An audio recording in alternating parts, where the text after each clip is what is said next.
Welcome to Tenor Tech, where I solve the problems you didn't even know you had. You start by confirming the exact dongle model and whether it's under warranty. That decides risk. Next, power cycle it.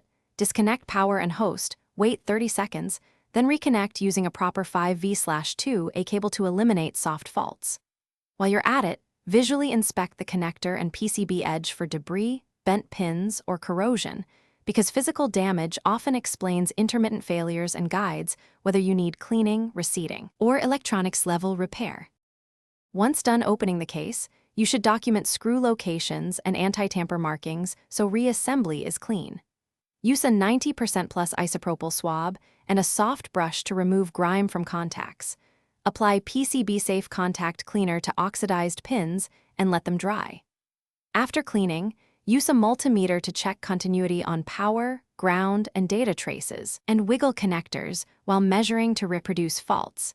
This helps localize a broken trace or failing solder joint before you decide to reflow or replace components. You now proceed to repair. Apply flux and use a controlled temperature soldering iron or hot air to reflow cold joints. Replace cracked connectors, blown fuses, or ESD diodes you identified. Reassemble and secure any strain relief so future use won't stress the repair. Finally, test the dongle under normal load for at least 30 minutes to confirm stability. If the problem persists, one key troubleshooting tip: swap the host device and cable to rule out host side USB power or protocol issues before retrying hardware fixes.